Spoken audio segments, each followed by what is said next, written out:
morning, sunshine. Good morning. We were just talking about how jet lag is a little hard. I'm sorry. Anne's very tired. Very tired this morning. Apologies. But here's what I don't understand. When you're coming back the other way, isn't it like daylight savings times where you gain an hour? And like, shouldn't you have had like another 7 hours to sleep potentially? Or not work that way? So by the time we got home, I'm playing with my shrimps. By the time we got home. Okay, and for viewers that don't understand the reference, you gotta go back to like the first day one. Yeah. And because there's a cat on Instagram and I found him, his name is Thurston Waffles, and he's fantastic. And now I follow Thurston Waffles on Instagram. But his owner, like, yeah, calls he gets eye bags when he sleeps. Yeah. And his owner calls them shrimps. So now we're like, I'm a little shrimpy. Shrimps. So we didn't get proper home until 8:30 local time. So we had been adjusted. Like we were there long enough to adjust, and we were like, yeah, we're doing this for like maybe the last couple of days. We were there, and then so 8:30 is like 1:30 in the morning, and then we didn't actually get to bed. I didn't actually. Oh no! 8:30 would be 3:30 a.m. for you. Like London, 8:30 in East. Oh wait, no, I'm thinking. You're doing the conversion for you, not for me. I am. Okay. Yeah, so it's 1:30, but then it was another hour and a half before we got to bed. So. Well, yeah. But then I got 6 hours of sleep. I had an interruption, but it was.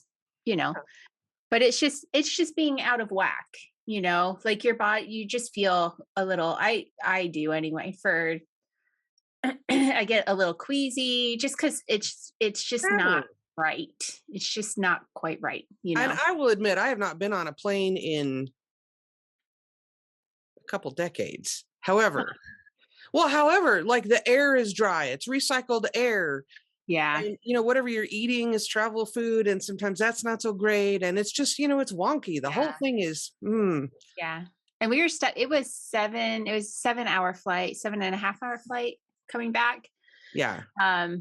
And I think I was able to get up once in that time. And my word. Like, I did not wear compression socks. Normally, like, I feel like such an old lady wearing compression socks. I started, and I say that, start having learned about them when I was like 35 and started wearing them then on flights from when we lived. Right. And it was from here to the Philippines was 24 hours of travel.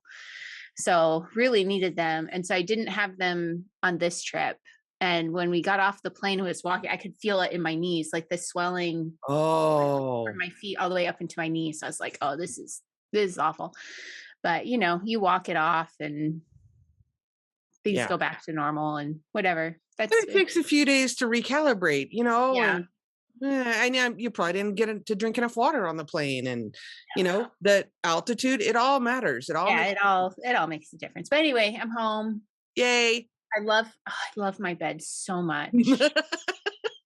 I got into bed last night and was like, why do I ever leave you? You are the most magical place. So do you have a specific mattress that you just love? I mean, yes. Tell us. It's a purple. I mean, I struggle. So no, see, and so we got a purple mat. When we lived in the Philippines, there was a place there that made mattresses that were very like high-end mattresses. And we were like, okay, we're going to invest in a good mattress. Yeah. And we even shipped it back because it was, I think at that point it was like 5 years old. It still had some life left in it, and, we got it back and we were just like, no, we need a new one. Let's go for a new one. And so my husband ordered a purple mattress, which I would not have condoned. It's because it's like a high quality memory foam type mattress, Okay. And I was like, I just have no interest in those kind of mattresses until my husband ordered one and we got it. And it is the best mattress. And we've had it now for at least 3 years. And there's no like dippy dips forming in it at all. And it's just wonderful. It's wonderful. And no, they did not pay her to say that. And no, I'm sitting here like, why have I not signed up to be an affiliate for them yet? Because like, I can honestly rave about their mattresses. They're great. I love Good to them. know. Good to know. Yeah, I love them. And then we have really, really good cotton sheets. Like we have invested in our sleeping situation. So And that's valuable. You know, people, yeah, I don't think people realize, you know, if you're going to get enough sleep to be it a is worth it. well-functioning human, Yeah, that's 8 or 9 hours of your day. I mean, that's a right, third of your life. right. So we So have really good cotton sheets, and then we have a wool duvet, which was my other like, I miss that so much when we travel. So those things are great. We got it from Bave in Wales. They shipped it over to us. Baavet. They're great. I love them. If you are a woman of a certain age going through the change of life with hot sweats and such, sucks. it's wool, so it helps with the regulation. Oh, I need to know about that. It seems like, Yeah. I mean, we've talked about plucking chin hairs. So, I mean, it's okay, Well, right? let's go there. A lot of our viewership is of a certain age. We can just say it. If you're premenopausal or whatever, I mean, it's natural. Why are we worried about talking about it? Right. My thing is, I don't know why. I mean, of course, like sugar, alcohol, all those things can bring on a hot flash, at least for me. But why do I just like randomly wake up at like 3:52? Yeah. Within about 10 minutes, I'll wake up anywhere from 3:45 to like 4:10. I'll wake up. Why? Why that specific time? Even if I haven't had an evening glass of wine or anything, just and I've been good and I haven't had a lot of sugar, I still just wake up. I mean, I go back to sleep, but I'm like, why that specific time? Doesn't matter when I go to bed either. Yeah, I don't understand. I wake up in the middle of the night all the time now. And same thing. It's 1 a.m. for me. That's when I wake up. I wake up at 1 a.m. And yeah, I haven't had to deal with very many hot flashes yet. And I'm totally fine with that. Let's keep it that way. Anyone who's listening. But I will say, but the waking up happens. Yeah. But I do not miss menstruation. I would rather have a hot flash any day. I'm fine. The trade-off is worth it. Hello. Because, you know, for me, yeah, it's a difficult thing. Menstruation has always been a difficult thing. Not that anybody cares to know that, but it's fine. It's fine. It's a natural, good thing. Why do we get squicked out about talking about it? It's a natural part of aging. It's not a big deal. I mean, the 4 a.m. thing kind of stinks, but whatever. That stinks. I mean, and I always go back to sleep, but if you don't, get up and knit. Yeah. Put on a headlamp. Do a few rows. Well, anyway, we're home. We're glad you're back. Thanks. Did you want to talk about the needle gauge really quick? Sure. Because we found out, I'm looking around because I don't have it to hand. So you did a little Googling. I did some Googling and I actually closed the window. Of course I did. Oh, wait, I have the link here because I sent it to you in the chat. Yeah, I have it. Yeah. So I did some Googling and we found out more about the gauge. So this was given away in the November 1964 Woman in Home magazine. And so it's a knitting gauge for your needles, for finding your gauge. It has these loops here, and the duck and the flower are all for embroidery. And then the notches and the rulers and the dots are all for sewing. So you have, as we talked about, the little notches you can cut out to help or draw to help you line up your patterns. These dots are meant to be button spacers. So you can space your buttons, do a little dot. And of course, I mean, they have them every inch, but you can do them how you want. But anyway, yeah. So this was just part of a promotion done by a magazine in 1964. Yeah, I'll put a link down below to the eBay listing. Yeah. Yeah. And maybe I'll just do a quick screenshot too, because it's kind of interesting. Because the cover spells it out. It's like for knitters, for embroiderers, for dressmakers. So the duck is an embroidery stencil. Yeah, it's just a stencil. It's an embroidery stencil. So that's just happened to be the cuteness that they shared that month.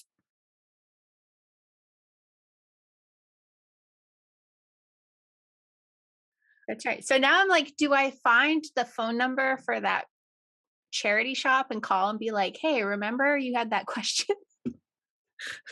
Hey, What is the duck? I won't remember.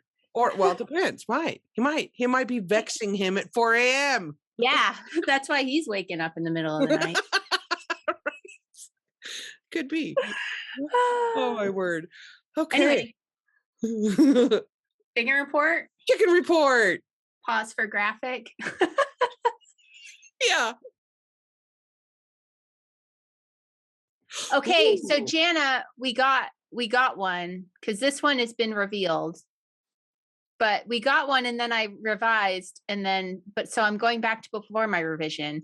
This one is the Very Hungry Caterpillar. Okay.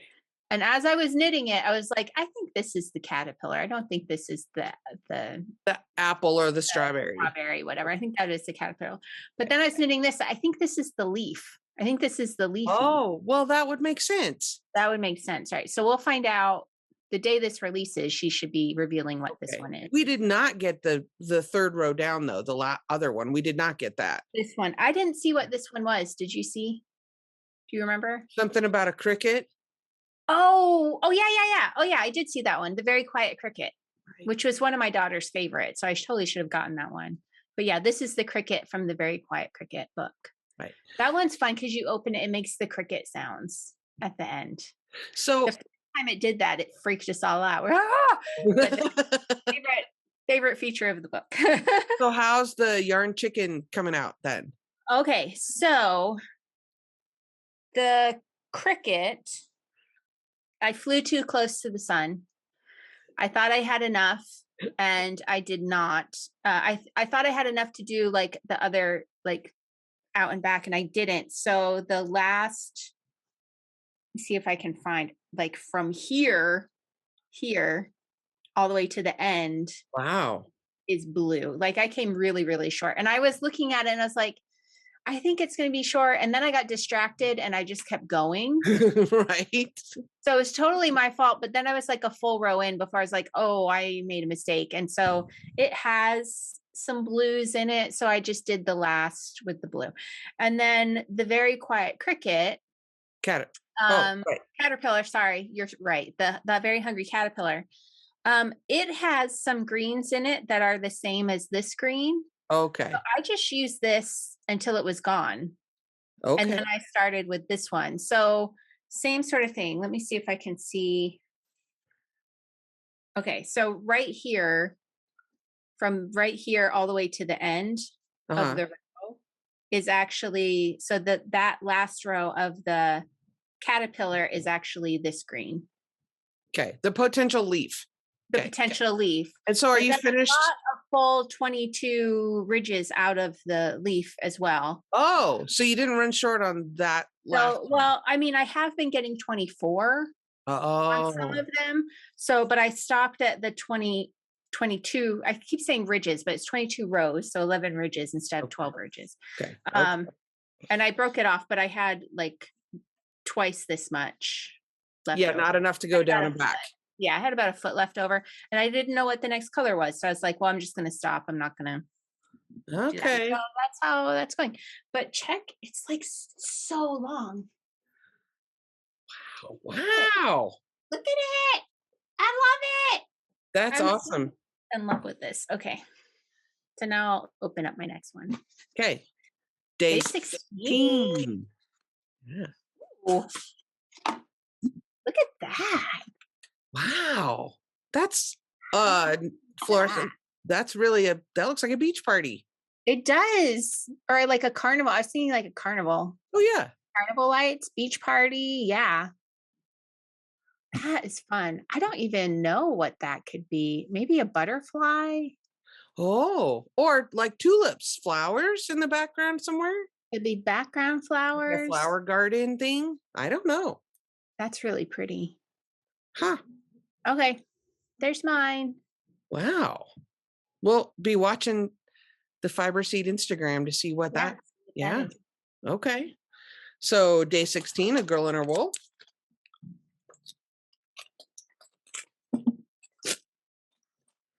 Okay. Woo. Oh, I'm just so much in suspense. Okay, that's day 16. And I Ooh, have a little of the turquoise there, and it seems yeah. a tiny bit lighter than day 15. So let's look. Is it really? Okay, well, yeah, here's 15, 16, similar, but it is a little lighter, see? Interesting. Yeah, there's more of the lighter. And then there's still some of the turquoise kind of jade color.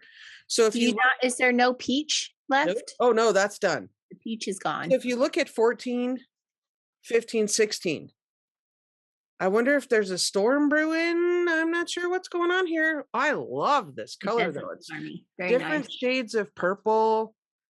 I don't know if you can tell that on the monitor, but it's just different shades of like burgundy and purple and plum. Very nice. Plum is more Plum. what I would say. Yeah. Oh, I That's love that. lovely. I would knit a Love whole sweater just out of that. I love the whole thing. Every time I post on Instagram, somebody's like, "Oh, that's amazing." I know. it is. Wonderful. Okay. British Explorer. British Da-da-da. Explorers. Another natural colored one. Have everything. Ooh, this is very fuzzy. Oh See yeah. the fuzz? Yeah. Cotswold. It's Cotswold 4-ply. We have a nice little gift. Okay, let's read about it. So 4-ply is like a single, or no, fingering, not a single, a fingering. So Cotswold hand spun 2-ply, sourced from So it's 2-ply. Well, see, here's the thing. So it has 2 plies, but 4-ply is a designation of yarn in England, meaning fingering. So some people just use them interchangeably. So it doesn't necessarily, when you say 4-ply, like as an interchangeable term for fingering, that does not denote how many plies the yarn actually has. Right. When you're talking about British That's yarn. deceiving. Because yeah, it happens all the time. Like Shetland wools are often a 2-ply wool, but the Shetland knitters will refer to it as a 4-ply because they're talking about the size. They're talking about the fingering weight. Not the actual plies of the yarn. But yeah, but that's how in the olden days it was that size yarn always had 4 plies. So, but now it's not anymore. It's confusing. So yeah, so she calls it a Cotswold 4-ply here on the tag, but it is a 2-ply hand spun yarn. Okay. On here. Okay. Sourced from Witchwood Spinner in Oxfordshire. It's on the RBST at-risk list with 900 to 1,500 of the breed in the UK. Creamy color, almost golden. Yeah, I would say it's got a goldenish tint to it. Described as the golden fleece that Shakespeare would have seen as a lad, a once very popular long wool breed in England, the example I've chosen was hand-spun by Chris, who sells loads of different rare breed wool, bats, locks, and yarns on Etsy, has a wealth of knowledge, and is very generous with her time and advice. The staple length is 15 to 25 centimeters. Wow, that's really long. I mean, just for American viewers, 25 centimeters is 10 inches. Yeah, I was going to say that's over 8 inches. Wow. Yeah. It's a long wool, Cotswold long wool. Yeah, wow. And it's not bad. It's not bad against the skin at all. Nice. It's another one. You can tell it's wool, but it's not like itchy. Yeah. Nice. I like this. Cool. All right. Okay. Okay. So today, day 16 for the National Parks New Year, we have Why Not Fibers. Why not? Oh, and this is, yes, still the Chautauqua Wildlife Refuge. So if you recall, the other two that we had were, those very golden and autumn. Yes. Oh, yeah. So we'll see. We'll see. I think this is my favorite trio so far. Oh, that makes sense with the other two. It does. And it's a lovely tonal. This colorway is called the Road Less Traveled. Nice. And it's really a beautiful tonal gray. Nice. I want to see it with the other. Yes, it is lovely. I love that. Isn't that amazing? Those three together are great. Mm-hmm. That might be dangerous. Okay. Nice. So, and then they're selling those as. The card says, "Dear Yarny friend, I hope you enjoy playing with the Road Less Traveled colorway as much as I did creating it. Wishing you happy in 2022. Warmly, Kat. Nice. So we have an interview today with Kat Yeah. from Why Not Fibers. Yay. Yay. Okay. I'll see you tomorrow. All right. Hope you get some rest today. But yeah, sounds like you have a little bit of a busy day, but I hope you get a nap. Yeah. All right. See you tomorrow. Bye, hey, Kat, thanks for joining us for our. Hey, thanks for having me. You were tasked with doing a certain day for this countdown calendar, but yours was the Chautauqua Wildlife Refuge, and the photograph was from Emily Hodap. I'm not sure if I'm saying that right, but she's with the U.S. Fish and Wildlife Service. It's an amazing photograph. And so you're not going to show it because I don't want to be, we're pre-recording this and I don't want to have my surprise spoiled, but did you, you had to do a whole bunch of little minis for this, right? Yeah, we did. I did. I say we, but actually the we is me. So I did a whole bunch of minis, and it was, they put us into teams. Lisa put us into teams from Indian Tangled. And so I was the solid dyeing, or semi-solid, or tonal, however you want to say it, dyer. And so that was actually a little bit tricky because you want it to complement the other colors, which I'm lucky that working with the team, we're able to send pictures and be able to see and be like, okay, this is going to be a good support picture. Because for me, the tonal sometimes ends up being the structure, almost like it's holding up, sometimes variegates can be a little bit mad, and it's really nice to have something to pair with them with. Mm-hmm. So it was one of these where I thought longer about this than I think I've thought about any of the other club yarns I've done, because I was like, well, what if I went this direction? And what if I went this direction? I'm going, why are you overthinking this so much? Because you really do want it to marry well with the other colors without distracting. Right. You know what I mean? It's not like I want to have, don't want it to be a blob, but I also don't want it to be, nothing. I don't know that. I'm not sure if that even made sense. No, it does. It does. Yeah. Kat, how did you get into hand dyeing? Well, I was a knitter and a crocheter. I started that when I was very young. My mom taught me how to crochet, and then I decided around, I think 11 or 12, that I wanted to knit. So I went and found a book, because that's how I did things. And as seems to happen quite often, it kind of got set aside for several years. And then I came back to it late teens, early 20s. And it was a stress relief, and it was ways that I could make gifts for holidays as a college student. But then I got a full-time job and didn't go back next semester to college, because work is one of those things. And I then, started a family, got married, started a family, but I started spinning. That was really the catalyst, is I started spinning. And then I started finding this fiber and that color and this fiber. And then I couldn't find this certain tone of this certain color that I wanted to spin. And then I was like, I wonder if I can make that. And that actually started out with a bottle of turmeric powder. Mm-hmm. And some Surrey alpaca roving that my mother-in-law had found in an estate sale for me. And as one does, right? She's kind of amazing when it comes to yard sales and estate sales. She finds the things. And it was like this probably 10-pound box of Surrey rubber, and they're like roving, and they're like, oh, $20. And she's like, no, I have no idea what this is. That's amazing. Wow. So that we actually, my friend who was with me when I did it took a picture, because I had one glove on and I was like this, and she's going, oh, this is going mad scientist very quickly. So after that first little sticking my fingers, I should say, into dyeing, I then ordered a starter kit from Greener Shades Dyes, because I wanted something that was going to be waterway safe. I wanted something that wasn't going to have a lot of heavy metals, and I wanted something that was going to mix well. I didn't know that last part at the time, because I was a baby dyer and I just wanted to throw color on things and see what they did. Right. So I started dyeing roving for myself in combed top and spinning it. And if you're a spinner, you know that it can take, 8 to 800 hours, depending on how thin you're spinning. And when you get done with it, sometimes you don't ever want to touch it again. It's done. It's like, that's the finished product. Right. And someone had seen some yarn that I was just finishing spinning. And they said, "Oh, you're going to sell that?" And I went, "You know what? Yeah." Yeah. So that's kind of how that whole thing started.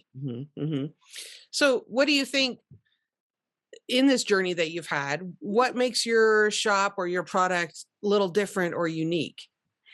I really think that the collaborations that I've been able to do with other people, and not just other dyers, because I have been able to do that, and that's incredible, but also with farmers and mills and with designers, because it's not, I may be one person, but I'm only one piece of the puzzle. Right. And so I feel like really the mentality I've approached this with is very much of a community over competition, which we've all kind of heard that over the last couple of years. But these are people that are in my community, and I want that to be something that they, I don't know. I don't want you to just buy a skein of yarn. I want you to have a successful project and then come back and talk about the project and have fun with it. Like, I love what I do so much that I want everybody else to love it that much too. So I don't know if that's what makes me unique or just a good piece of the puzzle. That's how I feel about it. I think that's awesome. And Ann and I talked about that early on when we met, is, the internet's a big place. There's enough space in this community for everyone. And we've talked about that when we've talked about podcasting and, just marketing yourself. And it doesn't have to be competitive. There's enough space for everyone. Yeah. The internet's vast. Yeah. Yes. So what are some of your favorite fibers or colors to work with? Well, I'm going to be predictable because my favorite color is green. And is that predictable? Is it? Well, among anyone who is around me, it is. Okay. Here comes the green. I actually, I was like, oh, I wore an orange shirt. My friend Jill Bigelow Satel from the Bean Knits. She's a designer I work with and a dear friend. And orange is her favorite color. And so there's always, it's like, oh, Kat's going to be wearing green and she's going to be wearing orange. But I started getting chilled again. I'm like, oh, look, my sweater's right here where I took it off. So like moss green in general is my favorite color. And I hadn't really honed into that, or was like, oh, I love all the colors. And my friends and my family are like, Kat, you're always wearing green. Look in your closet. And I went, oh, right. Okay, I'll own it. Great. So as far as fibers, I really love interesting blends. And I really love finding out about other fibers. I love a good superwash merino yarn as well as the next person. But there are specific uses for different fibers and specific uses for different yarns. And I love working backwards from okay, what do I want to accomplish? And then kind of going like that with it. Or sometimes I will stumble upon someone who has a flock of what have you, Finn sheep, Coopworth, Gotland, all different breeds of sheep, and start learning about the different what the uses are for the different types. Because I don't feel like there is good wool and bad wool, or good yarn and bad yarn. I feel like it's all about what you use the yarn for. Exactly. Yeah. So, and if I want something that's going to be really tough and going to be long lasting, and it's going to be on my, like if I'm going to make slipper socks, I might not like a super fine merino because it's going to wear out. Right. But that'd be a great opportunity for some Coopworth or Jacob or something like that that's got a little bit more tooth to it. And that's going to really last longer. And that can be, that pair of slippers you had for the last 20 years. And you may have darned them a few times, but they're holding up. Yeah, they really are. So I mean, it's hard to say, oh, this is my favorite fabric, because I'm like, ooh, what does that one do? Yeah.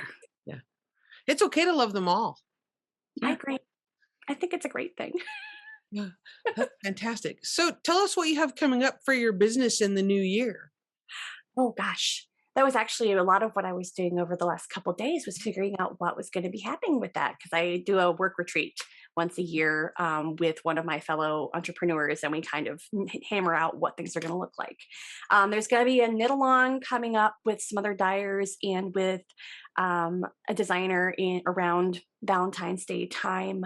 I am also, what is going on? I have Shetland wool that is going to the mill. I'm actually taking it this weekend, although I guess it'll already be there by the time people see this. And that's going to get made into both spinning fiber and yarn.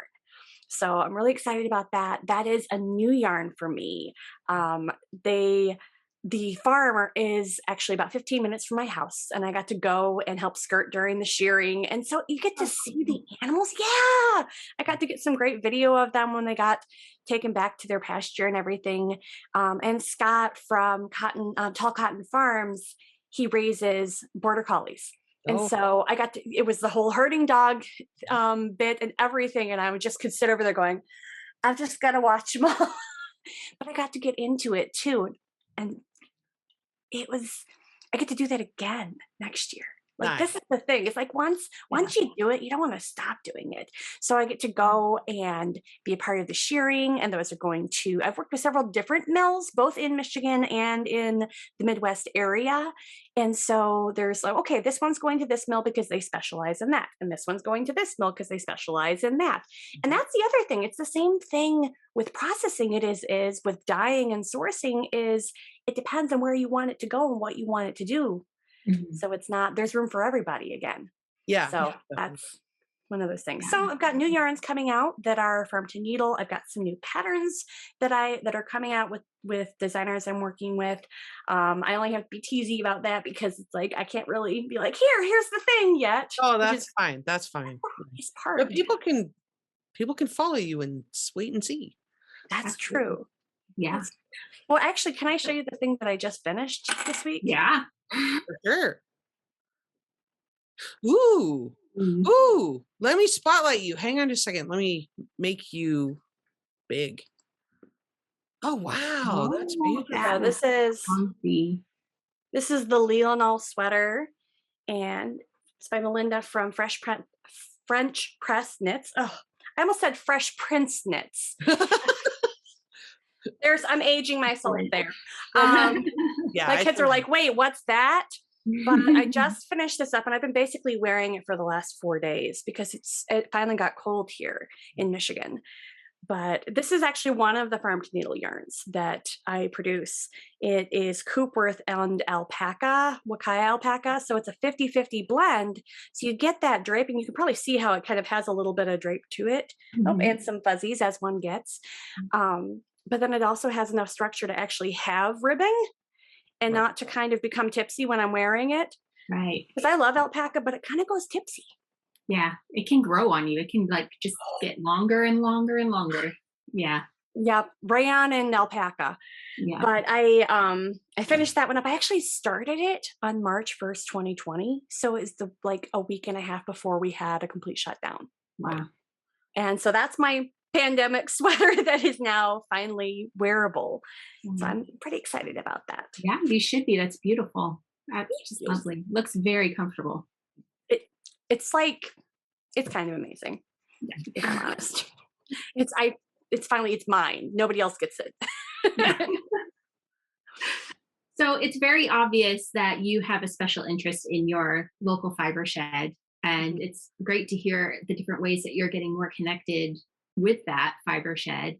Can you explain for the viewers what a fiber shed is, and then also how your interest has been reflected in the business? Oh, sure. The idea behind a fiber shed is a lot like if you think about a watershed or farm to table movement, the farm to needle movement has been a similar mindset where it's that whole think globally, act locally kind of situation. And there are so many things that are right here that are so great that when we focus on those and work with our local farmers and work with our local mills and work with our local dyers and local yarn shops, because we need those brick and mortars. We do. And those have been a huge support to me. And I hope that I've been a huge support to them as well. So what I do is I will sometimes a farmer reaches out to me. Sometimes I stumble across them at a fiber show and we start talking and, oh, I have this flock of thin sheep and I want to do all these things and I don't know what to do. And I go, oh, how much do you have? And what happened with that, how it started out was I was at a fiber show and I was talking to a farmer who does raise Finn sheep. And her name's Danielle Wentz from Iron Wheel Farm in Beaverton, Michigan. She is also now, she was doing some dyeing, but wanting to get more into doing fiber arts. And now she is, but she still supplies me with Finn fiber. Now, Finn is a breed of sheep that is both considered to be a meat sheep and a hair sheep. So they're a multi-purpose. Technically, they could also be a milk or cheese sheep, but from what I hear, it's a pretty sheepy cheese, if you will. I haven't tried it, I'll be honest. So there are definitely have a dual purpose. And working with her, I went and looked through fleeces and bought a whole bunch of wool. Excuse me. And had been sitting down figuring out, okay, what are the properties of this type of breed and what would it work well with? And I was able to work with some shearers in Michigan that go to different farms and specifically shear alpacas. Excuse me.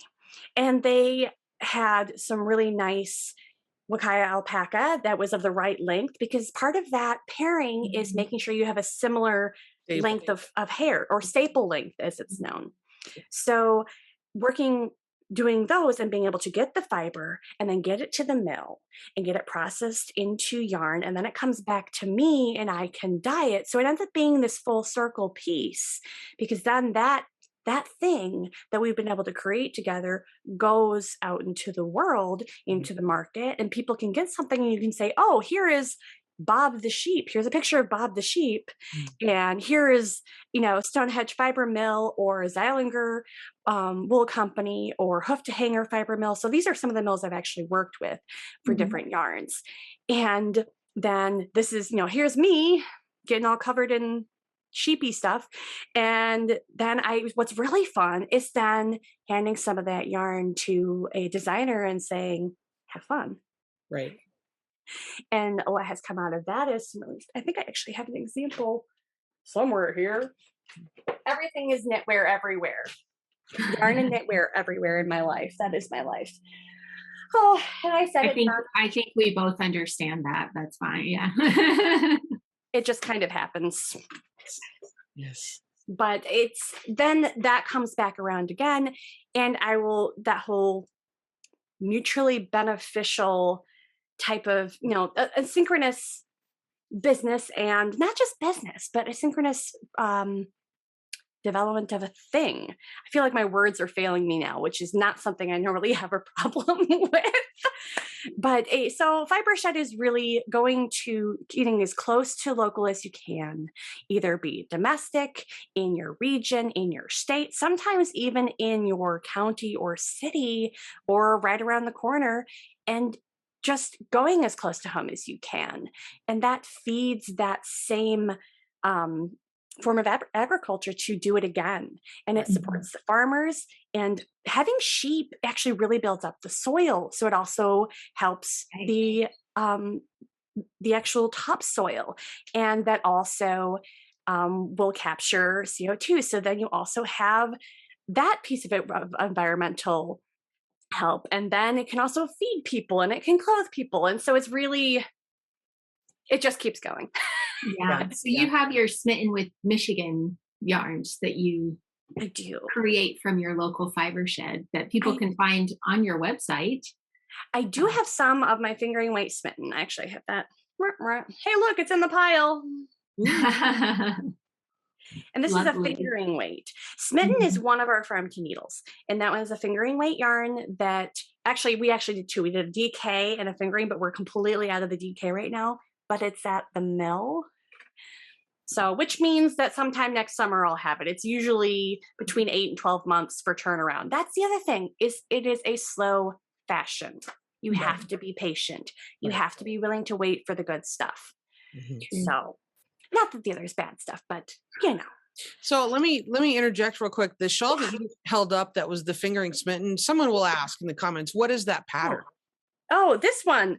Yes, of course. Sorry. This is called Temenos. Okay. And this is by Jeannie Long of Kokoro Patterns. Okay. And she's one of the main designers that I work with. This one is actually, I'm wearing Smitten DK. And actually, I'll stand up a little bit and show you this lovely. Nice. That looks comfy.